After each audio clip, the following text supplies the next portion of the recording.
J'ai une liste qui est très intéressante là concernant les méthodes américaines pour faire sauter un gouvernement qui leur plaît pas. Mm.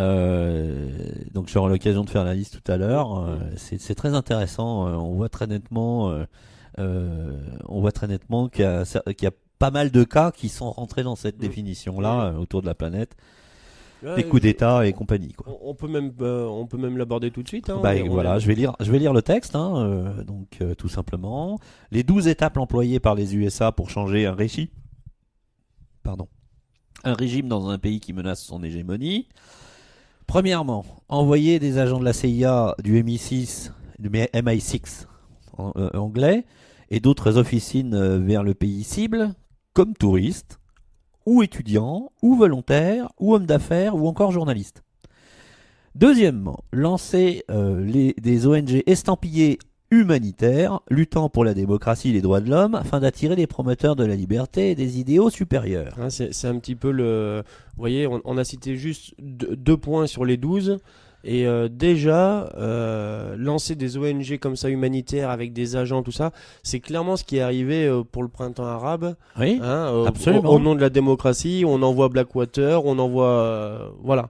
Donc on va continuer la lecture, mais Oui, c'est du concret. Hein. Voilà. C'est pas sorti de notre chapeau. Non, c'est tout à fait ça. Les printemps arabes avec des agents de la CIA présentés comme étant des militants des droits de l'homme, etc., financés d'extérieur.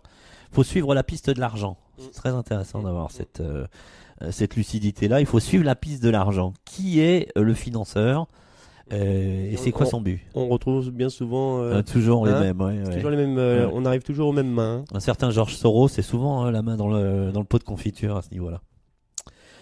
Troisièmement, attirer les traîtres, en particulier des universitaires, des politiciens, comme par hasard, des journalistes, des soldats, etc., par l'argent ou le chantage pour ceux qui ont commis quelque chose de répréhensible. Quatrièmement, si le pays a des syndicats, les contrôler par la corruption. Voilà. Je crois qu'on a des exemples ici en France, il me semble bien. Ah bah, aucune confiance dans les politiciens et aucune confiance dans les syndicats pour ma part. Voilà, qui servent la soupe. On n'a jamais été dans une situation pire que celle d'aujourd'hui et les syndicats sont aphones. Voilà, c'est tout. Hein. Il n'y a rien à dire de plus. Dire ces gens-là ne défendent pas les intérêts des travailleurs. Ils sont là pour jeter un os dans la gueule des salariés, histoire qu'ils le rongent bien. Alors, quelques manifestations, puis on n'en parle plus. Hein. C'est comme ça que ça marche. C'est un peu marrant parce que les mecs qui sont à la tête des syndicats, j'ai l'impression que c'est un peu les mêmes mecs qui sont à la tête des partis politiques, c'est-à-dire que c'est des mecs qui travaillent pas.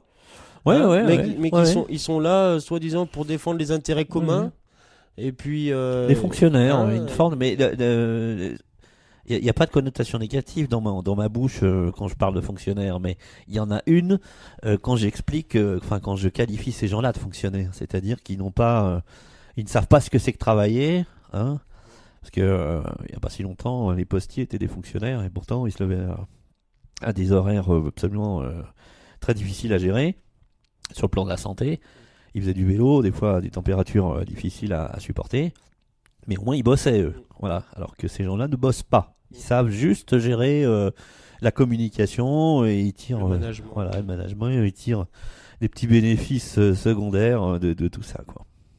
Alors, cinquièmement, choisir une appellation sympa ou une couleur pour la révolution, par exemple le printemps de Prague en 68. La révolution de velours dans l'Est européen, 1969. Évidemment, de velours, on ne s'attend pas à avoir C'est un beau, massacre. hein. C'est ce qui permet de planquer les massacres, justement. Mais Voilà. sur le papier, c'est beau. Hein. Moi, j'entends Ouais. ça à la télévision. Le mec, il peut faire ce qu'il veut. Hein. Ouais, ouais. Il me dit ça comme ça. Moi, je suis d'accord avec lui. Hein. Une Ouais. révolution de velours. Putain, Voilà. c'est beau. Hein. Moi, ça me flatte. Voilà. La révolution des roses en Géorgie en 2003. Des roses. Qui peut croire qu'il y a un massacre d'organisé ou que les gens sont torturés? Des roses. C'est un plus innocent, plus joli qu'une rose. Hein. Voilà, c'est vraiment prendre les gens pour des cons. La révolution du cèdre au Liban, ça tombe bien, hein, cèdre au Liban, hein, évidemment, hein, c'est pas, comment je dirais, c'est pas un chêne. Oh, quoi qu'il y a peut-être des chênes au Liban, hein, enfin bon. La révolution orange en Ukraine, ah bah évidemment. la révolution verte en Iran, la révolution de jasmin, hein, le printemps arabe, ou encore la révolution des parapluies à Hong Kong. C'est vrai que c'était étrange. Et qu'est-ce qu'ils foutaient avec des parapluies, ces gens-là? Tu sais, ces espèces de des petits agitateurs là, parce que on peut pas être d'accord, c'est clair, avec la politique chinoise de l'État chinois. Mais bon, quand on a compris comment les choses se déroulaient et que les États-Unis n'avaient pas de toute façon meilleure presse que la Chine en termes de respect des droits de l'homme, et hein, je rappelle que c'est hier, hein, ils ont sorti le rapport sur la torture pratiquée par les soldats américains. C'est du gratiné, hein, ils essayent de faire en sorte de soulever un autre problème pour cacher ça sur le plan médiatique. Donc il n'y a pas plus enfin en tout cas les Américains n'ont pas de leçons à donner aux Chinois. Et à Hong Kong, on a vu des gens avec des parapluies. Tu te dis bon, il pleut souvent peut-être à Hong Kong, c'est peut-être pour ça ou non, c'est pas le problème. C'est juste qu'il leur faut effectivement un symbole qui a l'air de caresser les gens dans le sens du poil en se disant ouais bah c'est joli, c'est sympa un parapluie. Hein. Non, ça reste une tentative de coup d'État, c'est tout. Hein. C'est simple et c'est signé la CIA. Sixièmement, commencer des manifestations sur n'importe quel motif, juste pour lancer la révolution. Ça peut être les droits de l'homme, la démocratie, la corruption du gouvernement, une fraude électorale, pas de preuve nécessaire, hein, c'est juste une justification qui suffit, hein, pas plus. Septièmement, écrire les calicots et autres banderoles en anglais afin qu'ils puissent être lus aux USA et ainsi impliquer les politiciens et citoyens américains. Alors là, par le coup, si tu veux, c'est une tentation. Enfin, c'est fait exprès pour manipuler la population américaine qui va à ce moment-là appuyer les politiciens en disant oh, rendez compte de ce qui se passe là-bas, il faut intervenir, on peut pas laisser faire ça, etc. La CIA trompe les citoyens américains. Ils utilisent ça. Ah bah, de toute façon, à mon sens, hein, c'est le peuple américain qui est le plus berné. À la base, oui. Ils s'en rendent pas compte. Hein. Enfin là, ils commencent à ouvrir les yeux là, parce que vraiment, ils arrêtent pas d'être en guerre. L'économie va très mal, et puis au lieu de s'occuper de la ville de Détroit, ils préfèrent donner de l'argent à Israël, qui massacre des Palestiniens à Gaza et compagnie, qui agresse la Syrie à coups de bombe comme dernièrement. Et tout ça va très mal se terminer, mais bon. Huitièmement, laisser les politiciens, les intellectuels et les syndicalistes corrompus rejoindre les manifestations et en appeler au peuple pour qu'ils se joignent à eux, toute doléance étant les bienvenues. Voilà. Neuvièmement, faire en sorte que les médias officiels, tant US qu'européens, soulignent que la révolution est causée par la justice, de façon à gagner l'opinion de la majorité silencieuse. Clairement, ils nous prennent pour des moutons, ils nous prennent pour des imbéciles, ils se disent bah, on va les manipuler, puis comme ça, ils vont aller dans notre sens. Il faut bien comprendre qu'ils cherchent à gagner l'opinion de la majorité. Donc ils vont pas dire des choses qui risqueraient de choquer ou de. Il faut bien comprendre ça. Ils sont toujours dans le but recherché, c'est d'avoir l'accord de la population sans qu'ils le donnent, parce que on peut dire on n'est pas d'accord, ça change rien, mais il faut qu'ils aient l'accord de la population pour qu'ils aient confiance et qu'ils les laissent faire ce qu'ils veulent, quoi, hein, tout bêtement. Hein. Ouais, tout à fait. Donc c'est de l'instrumentalisation et c'est assez, c'est vraiment vicelard. Hein. C'est vraiment vicelard. Ouais. Dixièmement, quand le monde entier regarde monter une opération sous fausse bannière, la fameuse false flag, le gouvernement ciblé sera très vite déstabilisé et perdra du crédit auprès de son propre peuple. Onzièmement, faire intervenir des agents provocateurs pour forcer la police à utiliser la violence. Bah ça. On a vu ça à Maïdan, hein. Je veux dire, on a fait intervenir les néo-nazis et puis on faisait passer ça pour des citoyens gentils. Enfin, quand on voit les images avec des mecs avec des barres de fer en train de fracasser la tête des berkoutes ou de leur balancer des cocktails Molotov, il y en a plusieurs qui sont gravement brûlés, hein, il faut le savoir. Hein. C'est pour ça que je disais la dernière fois, 10% de ce que en France, si on avait fait 10% de ce que ces gens-là ont fait à Maïdan, on serait en prison. C'est sûr, hein, c'est sûr. Et pour prendre un exemple un petit peu local, hein, à Nantes, il y a eu pas mal avec les manifestations là, hein, il y a eu pas mal d'agents provocateurs. Il y a des vidéos Ah bah, je qui ont crois- circulé. Ah bah oui, non mais c'est Hein, une pratique ancienne, hein. mm, Puis c'est mm. pas spécifique à la France. Non, et puis, oui, mais c'est simplement pour remettre un petit peu les choses dans le contexte, pour que quand les gens voient un petit peu les manifestations qui dégénèrent, ils ont tendance à dire oh, tu as vu, ils ont chargé comme ça, machin. Peut-être qu'ils n'ont pas montré à l'image que 5 minutes avant, on les faisait un petit peu sortir de leur gond pour qu'ils puissent justement Ça va plus loin que ça, c'est-à-dire que préjudice. ça va plus loin que ça, c'est-à-dire que t'as carrément en 86, quand moi j'étais étudiant, un lycéen en l'occurrence, euh, c'est l'année où Malik Oussekine avait été assassiné par des CRS, hein. Ça c'est incontestable. Et donc, il y a 2 journalistes, je crois, qui avaient filmé un manège. Il y a eu un type, pas clair, hein, qui balançait des cailloux ou des boulons, je sais pas, sur les CRS, puis il l'avait suivi. Et il s'est rendu compte qu'il allait prendre ses ordres derrière la barrière de CRS. Donc, c'était des policiers, en fait. Donc, si tu veux, le problème, c'est que dans un pays, parce que ça, il faut comprendre, une population pacifique pose un très gros problème à un pouvoir en place. Ils savent pas comment faire.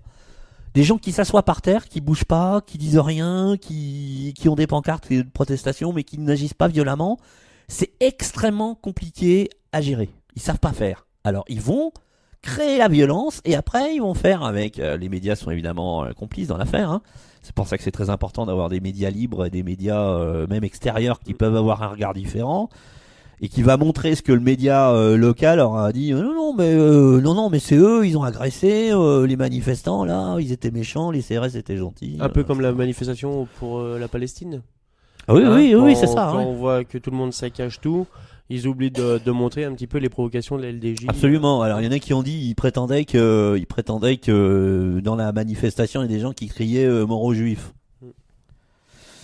Ouais, d'accord. Il y avait des juifs quand même dans la manifestation. Donc je sais pas comment ils ont pu trouver des gens en train d'hurler mort aux juifs. Je sais pas. Parce que tous les gens qui étaient dans la manifestation savaient qu'il y avait des juifs parmi les manifestants. Donc ça n'a pas de sens. Donc il faut bien qu'ils trouvent des raisons pour discréditer en fait les mouvements de citoyens en colère. Et donc c'est des choses qui font partie de l'usage. Mais ça s'appelle c'est des pratiques de république bananière, hein. Ça n'est pas les. C'est vieux, hein. Ah oui. C'est pas des pratiques d'une démocratie digne de ce nom ou d'une république on dirait assumée. C'est vraiment une pratique délinquante et il va falloir que les gens qui sont à l'origine de tout ça, il va falloir que c'est les gens qui ont condamné à tort des manifestants pour violence, ceux qui ont utilisé l'argent public pour discréditer un mouvement pacifique de manifestation, tous ces gens qui ont trompé le public, qui ont utilisé les prérogatives de la nation pour mentir au peuple, vont devoir en répondre devant une justice populaire qui va tôt ou tard s'installer. Parce que quand t'as des gens qui disent moi je suis désolé, j'ai plus confiance en la justice de mon pays, c'est une catastrophe. C'est une catastrophe. Et les gens qui sont magistrats, qui font partie s'ils ont l'impression de faire une justice correcte, moi si j'ai un conseil à leur donner, c'est de prendre un billet simple et de prendre la fuite, hein. Parce qu'à un moment donné, la population, elle va être capable de faire une analyse de fond sur un certain nombre de sujets et elle va voir que manifestement la justice n'est pas rendue. Et si elle n'est pas rendue, c'est qu'il y a des gens qui font pas leur travail. Et pire que ça, il y a des gens qui non seulement font pas leur travail, mais en plus arrivent à masquer des délits très graves. D'accord ? Parce que normalement, on repart sur l'histoire de la mafia financière. Toutes ces crapuleries qui ont eu lieu dans les banques, etc., tous ces trucs-là, normalement, ça devrait être depuis longtemps enfin, ça devrait occuper depuis très longtemps le pôle financier de la justice en France. Qu'est-ce qu'ils ont fait depuis ce temps-là? Rien. Ils ont rien fait. C'est tous des gens qui ont minimum 20 ans de tôle pour les crimes qu'ils ont commis. D'accord? Ils sont toujours en liberté. Personne ne s'occupe d'eux. Ah oui, D'accord? Donc, ils font pas leur travail. Par contre, nous, on les paye. Nous, en tant que citoyens, on les paye. Ils sont censés rendre service à la nation, débarrasser la nation des criminels qui détruisent son intégrité. Qu'est-ce qu'ils font? Bordel à cul. Excusez-moi, je suis vulgaire là, mais qu'est-ce qu'ils foutent? Voilà, Ouais, donc ouais. il va falloir qu'ils rendent des comptes. Il va Hein. falloir arrêter de regarder les petits criminels Voilà. Alors s'ils pensent que... qui font des petits délits ou des petits trucs. Et puis C'est ça. il va falloir juger les vrais. Oui. Les vrais coupables. Il faut Oui. arrêter de se tourner vers les boucs émissaires. Ouais, bah c'est toujours le même souci, hein, c'est toujours le même souci. Ce qui prouve que c'est un ensemble cohérent tout ça, c'est-à-dire que le pouvoir en question, quel qu'il soit, hein, que ce soit la justice, la politique, l'armée, même l'armée, les gens ils sont payés pour garder l'intégrité du pays. Quand ils vont se battre au Mali ou machin, etc., pour des terroristes qui en fait ont été créés par les opérations précédentes en Libye et en Syrie, je veux dire, ils n'ont rien à y foutre. Rien. Le pays est menacé par une attaque terroriste. Ils sont au Mali. C'est nous qui sommes en danger, oui, là. Mais complètement. Hein, de toute façon, hein, j'en reviens encore et toujours hein, au survol des centrales nucléaires hein, par les drones. L'espace aérien, il est censé être protégé par l'armée de l'air. On se rend bien compte qu'il n'est pas protégé. Donc on n'est pas protégé par la justice, on n'est pas protégé par l'armée, mais on est protégé par quoi? On a délégué... En fait, l'histoire, c'est qu'on a délégué à des gens du peuple une tâche qu'on a estimé qu'on n'était pas en mesure de faire, parce qu'on n'avait pas le temps de le faire. Il faut se consacrer à 100% à ce genre de choses. Donc les citoyens ont délégué... Les citoyens, je rappelle, c'est une nation souveraine, c'est elle qui décide. Hein. C'est le principe de la démocratie, c'est la nation souveraine qui décide de son sort. Et donc les institutions sont l'émanation de cette souveraineté. Donc les citoyens ont créé des institutions qui sont à leur service, au service de la nation. Ils sont censés les protéger. Ils sont censés les protéger. Donc quand les soldats français vont se battre pour des intérêts qui ne sont pas des intérêts français, sciemment, on se pose la question. Déjà ils se posent la question, mais objectivement, sur le plan purement juridique, ça s'appelle de la trahison. Ça s'appelle de la trahison. T'es payé par une nation qui demande à ce que tu protèges l'intégrité du pays et le mec il s'est barré à Pétaouchnok pour aller défendre des intérêts privés. Ah oui. Parce que c'est des intérêts privés hein, au Mali. Oui. Il n'y a pas d'intérêt public, il n'y a pas d'intérêt, la France n'a aucun intérêt hein, au Mali. C'est les mines d'uranium pour Areva. Areva c'est une société privée. Hein. Peut-être qu'il y a des capitaux publics dedans, mais globalement, qu'est-ce qu'on en tire comme bénéfice? En plus, la bannière d'y accéder, c'est-à-dire d'imposer l'armée française à un pays souverain. Ouais. Alors on dit ouais, c'est l'Afrique, etc. C'est des anciennes colonies. Je veux dire, on colonise ou on colonise pas? Elles sont indépendantes ou elles ne le sont pas? Faut savoir ce qu'on veut. Hein. Voilà. Et voilà. Si c'est des pays indépendants et souverains, on n'a rien à y foutre. Il y a des contrats, c'est signé. Bon, bah, le pays est soumis à des terrorismes. Quel terrorisme? Il vient d'où? Hein? Il vient d'où le terrorisme? Hein? Faut se poser la bonne question. Hein. C'est ça le truc.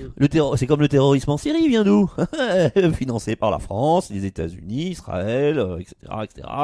L'Arabie Saoudite, le Qatar, armé, entraîné par tous ces gens-là, etc.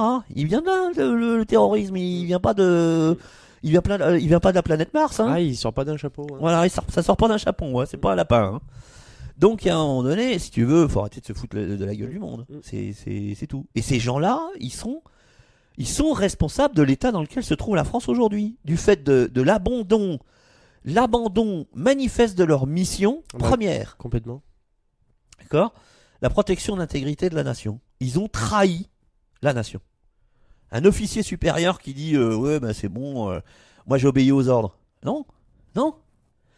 Il y a un précédent dans l'histoire. Hein, c'est les nazis. Hein, on a massacré des juifs, on a massacré des polonais, on a massacré plein de trucs, plein de gens, des pauvres gens, des femmes, des enfants, on les a massacrés. Des communistes, voilà. on a un peu de tout. Hein. Puis à Nuremberg, les mecs, oh bah non, c'est pas de notre faute, on a obéi aux ordres. Non, non, non, ça tient pas ça. Et les mecs, il y en a quelques-uns qui ont fini au bout d'une corde, hein.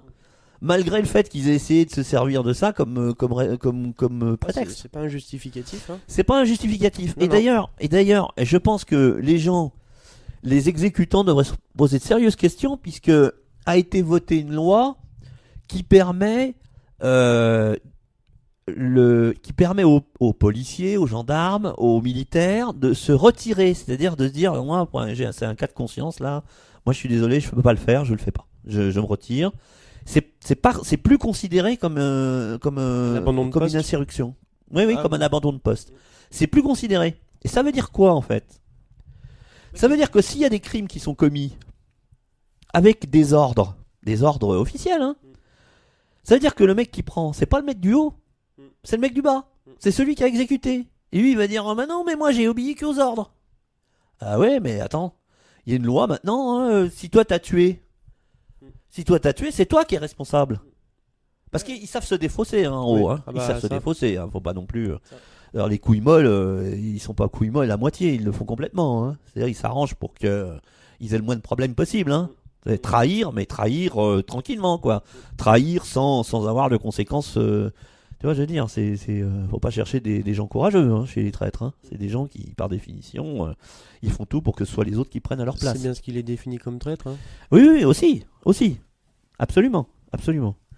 Donc tous ces gens-là, il va falloir qu'ils soient jugés, qu'ils répondent de leurs actes, qu'ils soient jugés en tant que tels.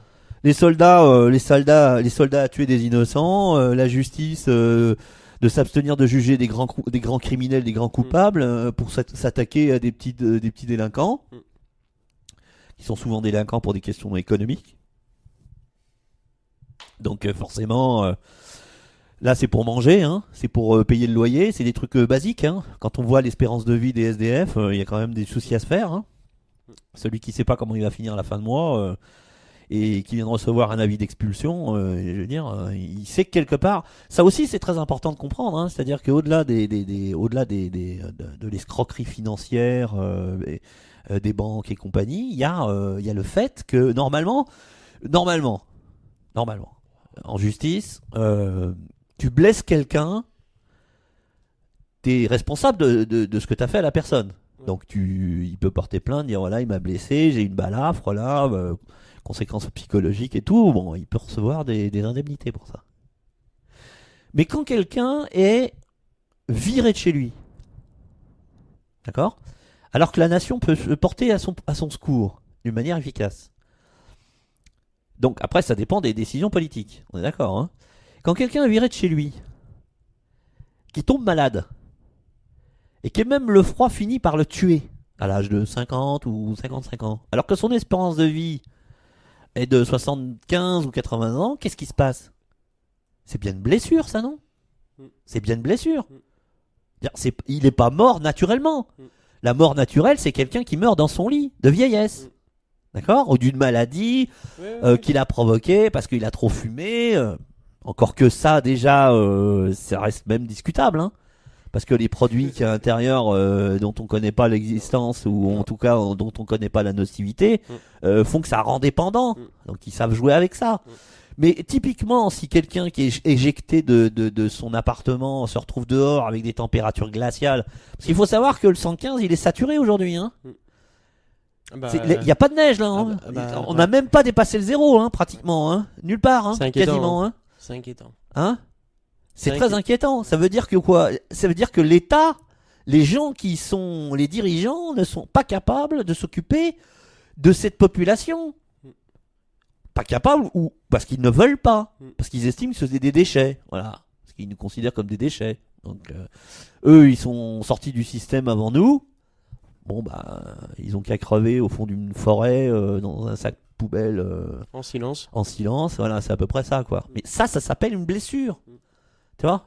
Ça s'appelle une blessure. Et normalement, celui qui est blessé ou la famille de celui qui est blessé dans ces conditions-là devrait porter plainte contre l'État. Bah, surtout quand on sait qu'il y a 2 fois plus de logements vacants que de SDF. Bah, en c'est France. ce qui rend la situation absolument inacceptable et inexcusable. Je veux dire, mais ça va plus loin parce que là, on rentre à nouveau dans le domaine de l'économie. Depuis des années, en réalité, il y a une collusion politique et économique pour instrumentaliser l'immobilier, La crise du la crise du logement, exactement, pour faire du fric. Mais pour faire du fric dans des proportions indécentes.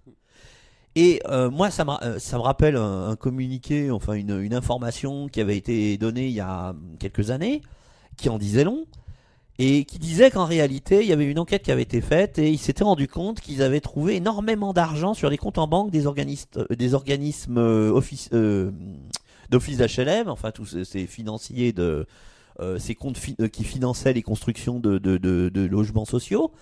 Ça représentait 11 milliards d'euros à l'époque. C'était quelque chose de colossal. Et on se demandait qu'est-ce qu'ils pouvaient foutre avec une telle quantité d'argent alors qu'il y avait besoin de construire des logements sociaux. La réponse est extrêmement simple. C'est extrêmement simple. C'est ignoblement simple. C'est-à-dire qu'à partir du moment où l'État, ou les décideurs, ceux qui gèrent cette manne, enfin cet argent public, parce que c'est de l'argent public à la base, c'est le 1%, enfin voilà quoi. Si cet argent n'est pas utilisé, c'est tout simplement pour ne pas créer des logements dont les prix feraient baisser je dirais les prix à l'achat ou à la location du parc privé. Tout à fait. Voilà. Bah, c'est un petit peu. Alors, je fais une parenthèse un petit peu avec un grand groupe automobile, du style un grand groupe allemand, Volkswagen par exemple, pour en citer que lui, pour pas faire chuter les prix des voitures ou des pièces, sans parler des voitures complètes, ne serait-ce que des pièces, pour pas faire chuter les prix, toutes les voitures invendues sont stockées dans des parkings qui sont destinés à la destruction. Donc c'est un peu un petit comparatif comme ça. Vous pouvez, c'est très facilement vérifiable. Vous allez, vous naviguez un petit peu sur Internet, vous verrez c'est des parkings, mais c'est immense. C'est des stocks. Ils ont du mal à trouver des lieux de stockage d'ailleurs. Ouais. Parce qu'aujourd'hui, de temps en temps, on nous abreuve avec des chiffres bidons, comme quoi il y a une augmentation du nombre d'immatriculations. Tel mois ou tel mois. En réalité, les gens ont plus d'argent, donc ils achètent plus de voitures. Ils essaient de conserver la voiture qu'ils ont le mieux possible. Et donc ils accumulent des voitures. Ils peuvent pas arrêter les chaînes de production, donc ils continuent de produire. Ils essayent en fait de massacrer les salaires, ce qui est invraisemblable, parce que c'est précisément en massacrant les salaires qu'ils continuent à aggraver la situation. Les gens n'ont pas d'argent pour acheter. Donc s'ils ont encore moins d'argent, ils vont encore moins acheter. C'est logique. Voilà. Mais c'est pour ces gens-là, apparemment, ça n'a pas... C'est le bon sens, c'est pas quelque chose non, qui les... ou alors, c'est... Parce je pense qu'il ne faut pas les prendre non plus pour des neuneux. C'est soit ils sont vraiment mais crétins, finis, soit ils sont vicieux à l'extrême. Il n'y a pas de juste milieu, il n'y a pas de milieu, c'est clair. Ce niveau-là, c'est pas possible. À ce niveau-là, je penche plus pour la deuxième, moi. Oui, les vicieux, oui, je pense aussi, je pense aussi. C'est-à-dire qu'ils instrumentalisent, et puis un jour, ils vont se débarrasser d'une partie de la population parce qu'ils estimeront qu'elle est inutile à leur projet, parce qu'ils considèrent que tous ceux qui sont pas de leur bord, qui sont pas de leur milieu socio-culturel, c'est du déchet, c'est des miettes. Puis finalement, c'est normal qu'un SDF crève tout seul dans un sac de couchage en plein milieu d'une forêt parce qu'on n'arrête pas de le jeter quand il va faire la manche dans la rue. Pas mieux qu'une bête. Oui, mais c'est ça. On est. Je veux dire, la comparaison avec les poulets de batterie m'apparaît assez pertinente de ce point de vue. Tu vois, c'est-à-dire que on nous exploite. Alors, Quel est le parallèle direct avec le poulet de batterie? C'est très simple. On nous fait acheter, on nous fait produire, donc on travaille. Nos salaires permettent d'acheter de la nourriture de plus en plus toxique, qui nous rend malades. Et comme on est malade, il y a de l'autre côté de l'industrie pharmaceutique qui nous vend des médicaments pour censés nous soigner. C'est exactement ce que fait le type qui fait des poulets de batterie. Hein. Mais c'est rentable. Hein. Voilà. Il nourrit, il gave la bestiole, et puis une fois que la bestiole est arrivée à l'âge où il faut, où c'est correct de la zigouiller, il la zigouille et on la bouffe. Voilà. La pauvre bestiole, tout ce qu'elle a connu, depuis l'œuf jusqu'à la casserole, c'est une cage aseptisée avec une nourriture avec des antibiotiques. On lui a cassé le bec pour pas qu'il blesse les copines, enfin qu'elle blesse les copines en se picorant, parce que dans des conditions comme ça, si tu veux, les bestioles elles deviennent folles, hein. Elles deviennent complètement cinglées. Hein. Non, mais il faut voir un petit peu dans les conditions de, que ce soit pour n'importe quoi, hein, les poulets, peu importe hein, le style d'aliments, hein, tout est à la chaîne et tout est. Il y a pas d'humanité. Il y a pas d'humanité. C'est l'application, et c'est ça qui est extrêmement dangereux. C'est pour ça que les gens devraient se méfier. C'est l'application sociale de la théorie de l'évolution. C'est-à-dire que en gros, la théorie de l'évolution, c'est celui qui reste en vie, c'est celui qui est le plus fort. Et donc l'autre, il est éliminé. Alors on ne dit pas comment il a été éliminé, ni pourquoi il a été éliminé. Parce que la théorie de l'évolution rapportée au domaine social, c'est par définition un moyen de justifier, de pouvoir se débarrasser de l'autre qu'on considère être gênant. Tu vois, la théorie de l'évolution, c'est typiquement, c'est le mal absolu. C'est le mal absolu parce que ça entérine en fait des comportements criminels qui sont considérés par une certaine élite comme étant normal. Normal, hein, je veux dire, c'est un pauvre, il crève, il est pauvre, hein. Voilà. Il est pauvre, donc c'est normal qu'il crève avant eux. Parce qu'eux, ils se considèrent comme étant l'élite de la nation, hein, et ils se considèrent comme étant le summum de la culture et de ce qu'il y a de meilleur sur cette planète. Hein. Ouais, d'accord, il y en a qui font des messes noires et qui sacrifient des enfants, et qui les violent. Si c'est ça le meilleur. Si c'est ça le meilleur, franchement, très peu pour moi. Hein. Merci, au revoir. D'accord ? Très peu pour nous. Hein, ouais. Voilà. En fait, ils font ça parce que tout simplement, ils se disent que comment je dirais, c'est l'espèce d'excitation de surpasser la légalité. Comment on appelle ça ? C'est de se mettre au-dessus du lot. Ouais, de se mettre au-dessus du lot, c'est-à-dire de faire ce qu'on appelle un truc interdit. Qui est interdit pour la plupart, mais qui est autorisé. Tu vois, c'est le sentiment. C'est exactement la même sensation que peut avoir quelqu'un qui va rentrer dans une discothèque en passant la queue. Tu vois, il y a une queue, il y a 50 personnes qui attendent pour payer le machin, puis le mec il arrive, ouais salut c'est moi, tiens je te donne un ticket, je rentre tout de suite. C'est la même sensation. Oh, j'ai du pouvoir, t'as vu, je suis important, les mecs là, ils sont rien, les mecs, ils sont obligés de faire la queue alors que moi j'arrive, je suis tout de suite prêt, je suis rentré, etc. Le patron il vient me dire bonjour, alors que les autres ils disent salut, paye ta place et dégage. Tu vois ce que je veux dire ? Et cette sensation-là amplifiée encore par le sentiment déjà de toucher des grosses sommes d'argent, donc ça permet d'avoir accès à un autre type de société, fréquenter des clubs select, des discothèques UP, d'aller à Monaco en vacances, Hawaï, et j'en passe, et des meilleurs, tu vois, des endroits où la jet set se réunit, celle qui se considère comme étant l'élite de la nation. Tu vois. Et ces gens sont dans une situation sociale internationale dégradée, réussir en affaires dans ce domaine-là, réussir socialement, c'est soit être un génie, soit être un escroc. Marcher sur les autres. Il y a pas de demi-mesure. Hein. On ne réussit pas dans une société qui est gérée de cette manière aussi maléfique, soit en étant aussi maléfique, soit en étant génial. Enfin, les génies, il n'y en a pas 50 000. La proportion de gens, sur toute la proportion de gens qui réussissent ou qui se maintiennent à un niveau élevé social, de ceux qui vraiment réussissent par leur génie, ils représentent une minorité, quoi. Une très petite minorité. Donc les autres, ils utilisent des méthodes, j'emploie des immigrés en situation irrégulière, je les paye la moitié du SMIC, je leur dis que s'ils sont pas contents, je les balance au service d'immigration, ils retournent dans leur pays, donc ils acceptent d'être payés 500 euros. Comme ça, moi, je peux juste baisser mes tarifs, donc je suis concurrentiel avec des gens qui, eux, peuvent pas employer des immigrés en situation irrégulière.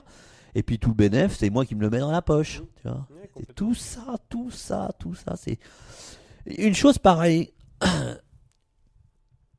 Une société qui fonctionne comme ça, elle va direct dans le mur. Il faut du temps, hein, Oui. mais elle y va. Ouais. C'est sûr. Ouais. C'est sûr. Et c'est typiquement l'application de la théorie de l'évolution. C'est possible, physiquement, techniquement, c'est possible, donc je le fais. Mm. Tu vois Mm. Il y a quelqu'un qui me revient pas, il ne me plaît pas. Techniquement, j'ai un couteau dans ma poche, je suis à côté de lui, hop, je lui plante le couteau dans le dos. Voilà, c'est ça la théorie de l'évolution. Rapporté au domaine social. Je prends sa place, je lui marche dessus. C'est normal, c'est le plus faible. Il n'a pas été malin, il s'est pas rendu compte que je pouvais lui faire du mal, donc je lui ai fait du mal. Et c'est normal, il crève. Ah, ils sont dans cet état d'esprit-là. Hein. Ouais, complètement. Ouais, complètement. Et donc, en plus, comme ils ont du mépris pour les gens d'en bas, alors là, c'est terrifiant. Ça, ils nous marchent dessus, tu sais, comme toi, tu marcherais sur des miettes de pain tombées par terre. Tu vois, c'est... Ah, il y avait des miettes là. Bon, on va mettre un coup de pelle, hop, poubelle. Pour reprendre une expression qui fait un peu tâche, hein, on est que des goyes. Hein. On est que Ouais. des goyes. Hein. Alors ça, c'est pas les expressions que de vrais juifs utilisent. C'est des expressions que des gens qui se prétendent juifs, qui sont sionistes, utilisent pour marquer cette différence sociale. Ah, parce qu'on l'entend beaucoup des fois sur un plateau télé là. Avec un Ruquier là qui est tout le temps en train d'être comme ça, de ricaner bêtement, et puis ses deux acolytes, les Cameron et puis les Émeric Caron là, et Léa Salamé là. Oui. Hein, c'est donc quand on les voit un petit peu poser quelques questions sur des invités tels que Asselineau ou des Étienne Chouard, Ah bah. hein, on voit bien un petit peu le sentiment de supériorité qu'ils ont face à des mecs comme ça. Ouais. Mais en même temps, si tu veux, ils sont culturellement formés pour maltraiter et pour mépriser des gens qui seraient susceptibles de contester l'ordre établi. Dire, quoi qu'on en dise, même s'ils sont critiques par rapport au système, ils profitent du système. D'accord, hein, je veux dire, ils sont dans l'émission de Ruquier. Caron est peut-être un chroniqueur intéressant et capable peut-être de renifler un problème sur un discours, sur un livre, enfin dans un livre ou des choses comme ça. Mais je suis certain qu'il y a des gens qui sont beaucoup plus pertinents que lui, beaucoup plus cultivés que lui, qui pourraient être à sa place, mais qui ne le sont pas, parce qu'ils représentent un danger pour le système. C'est-à-dire qu'un mec qui est vraiment doué, à mon avis, est un type incorruptible. Un mec vraiment doué, c'est un type incorruptible. Et c'est un mec qui va pas faire mine, si tu veux, de ne critiquer que ce que le système considère comme mal. Il va dire moi je suis pas content, Ruquier là tu me fais un truc, je sais pas ce que tu me veux, mais t'es pas content. Enfin je suis pas content et je vais te le montrer. Et ça ils veulent pas, évidemment. Ils veulent que la direction que prend toujours les discours soit toujours la même. C'est-à-dire que le système se défend, et le système se défend à travers ses laquais, à travers ses représentants médiatiques. C'est sa seule façon en dehors de la justice de faire un travail soft de manipulation comment je dirais, de propagande. Donc voilà. Hein. Complètement. Et Et on est arrivé, je pense au bout, puisque en fait la corruption politique elle est liée aussi à la corruption financière, et que c'est très simple, c'est que ça se fait aux dépens de quelqu'un toujours. Mm. Et donc ce qui se passe, c'est que en face, comme par hasard, avec l'Ukraine, c'est on trouve une dualité entre les pays qui résistent à l'ordre établi, à l'hégémonie américaine, parce que pour l'instant c'est le chef d'orchestre, hein. Mm.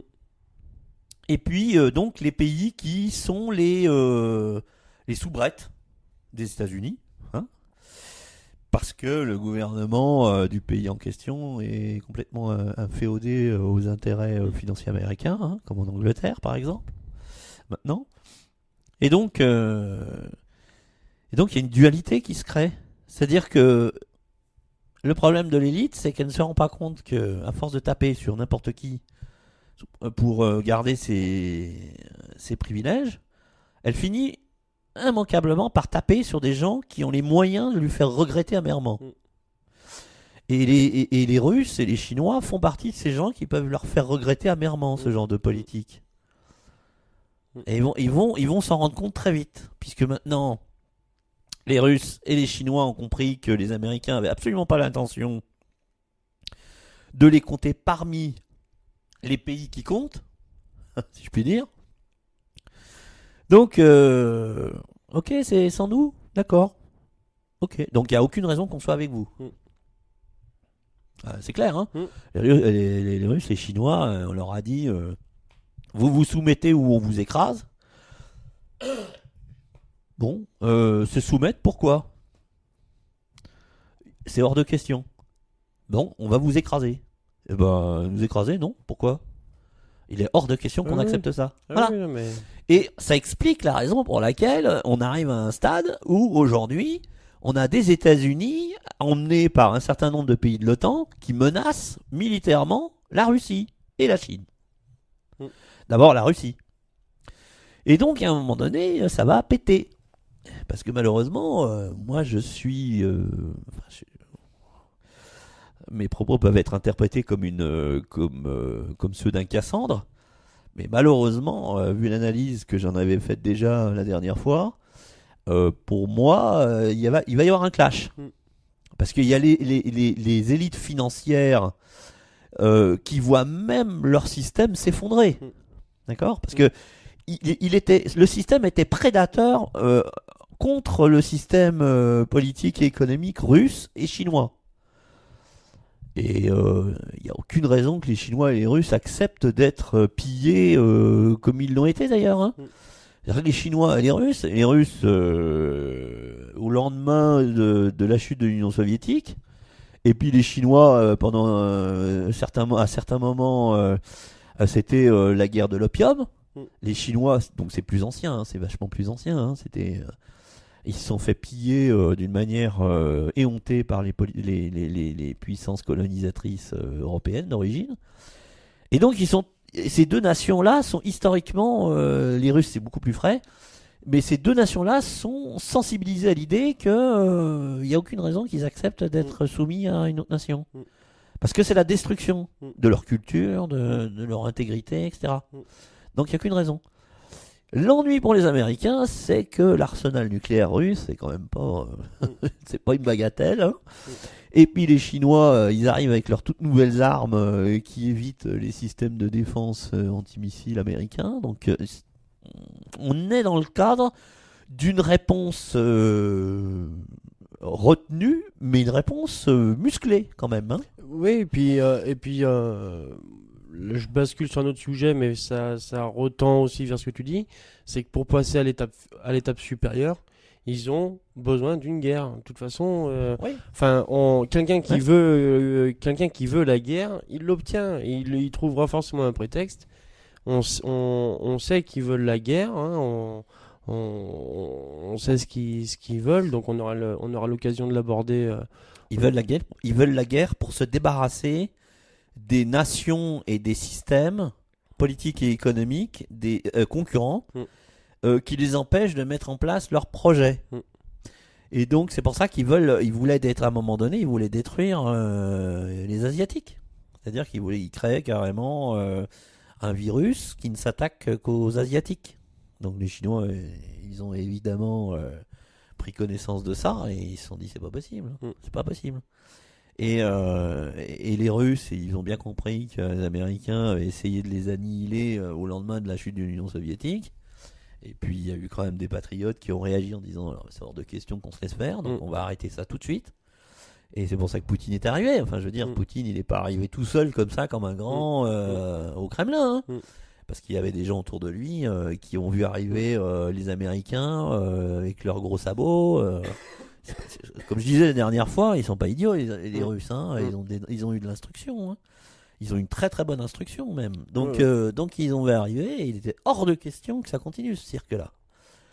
Ouais, donc je fais une petite répétition là pour celles et ceux qui voudraient s'informer véritablement sur l'Ukraine et sur la Syrie, sur tout ce qui se passe dans ces deux pays. Je vous invite vraiment à aller voir notre vidéo. Ouais, la vidéo sur actualité Ukraine-Syrie. Voilà, hein, qui date de 3 semaines. Ouais, deux, 3 semaines, hein, qui sera disponible aussi sur YouTube. Et vous comprendrez, je pense, beaucoup mieux à travers cette vidéo de 2-3 heures. Vous comprendrez un petit peu les enjeux et la situation dans laquelle se trouvent ces deux pays. Vous comprendrez beaucoup plus facilement qu'en écoutant tous les jours 5 minutes la sauce des médias traditionnels. En tout cas, on a essayé de faire quelque chose qui soit relativement généraliste, en englobant tous les détails qui rentrent en ligne de compte.